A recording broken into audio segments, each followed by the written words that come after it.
बहुत समय पहले की बात है। एक समृद्ध राज्य में हरिपाल नाम का एक साधारण लेकिन अत्यंत चतुर किसान रहता था, जो अपनी छोटी सी खेती पर मेहनत करके ईमानदारी से जीवन बिताता था। वह दिखने में सामान्य था, पहनावे में सादा और बोलचाल में विनम्र, लेकिन उसके पास जीवन को समझने की गहरी बुद्धि थी। इसलिए गांव के लोग अपने झगड़े, फैसले और समस्याएं उसी से पूछते थे।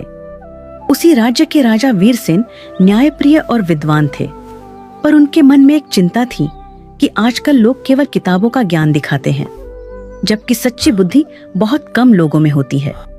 इसलिए उन्होंने यह निश्चय किया कि वह पूरे राज्य में सबसे चतुर व्यक्ति को खोजेंगे। राजा ने घोषणा करवाई कि जो व्यक्ति उनकी परीक्षा में सफल होगा, उसे सम्मान और पुरस्कार मिलेगा। बड़े बड़े विद्वान, व्यापारी और चालाक लोग राजधानी पहुंचे, पर हरिपाल शुरू में नहीं गया, क्योंकि उसे न इनाम का लालच था और न दरबार की चाह। लेकिन गांव वालों के आग्रह पर वह साधारण वस्त्र पहनकर राजा के सामने उपस्थित हुआ। राजा ने पहली परीक्षा में एक पत्थर और लकड़ी का टुकड़ा दिखाकर पूछा कि इनमें से अधिक उपयोगी क्या है। अधिकतर लोगों ने तुरंत उत्तर दिया, पर हरिपाल ने कहा कि उपयोग वस्तु में नहीं, परिस्थिति में होता है।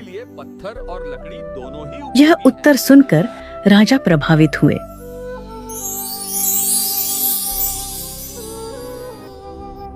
दूसरी परीक्षा में राजा ने पानी का घड़ा और सोने की थैली रखकर पूछा कि प्यासा मुसाफिर क्या चुनेगा।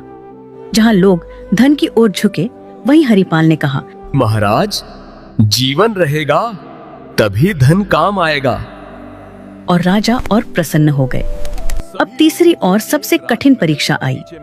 राजा ने आदेश दिया कि सभी लोगों को एक रात महल के बगीचे में रहना होगा और सुबह तक ऐसा फल लाना होगा जो न जमीन पर गिरा हो और न ही बहुत ऊंचाई पर हो।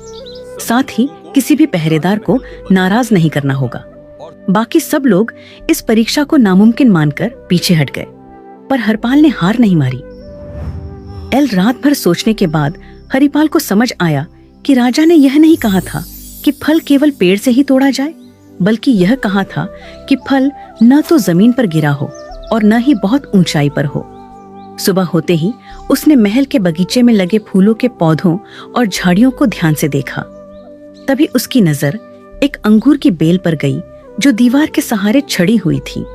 उस पर फल यानी अंगूर जमीन से ऊपर था, लेकिन किसी ऊंचे पेड़ पर नहीं। हरिपाल ने पहरेदारों से विनम्रता से पूछा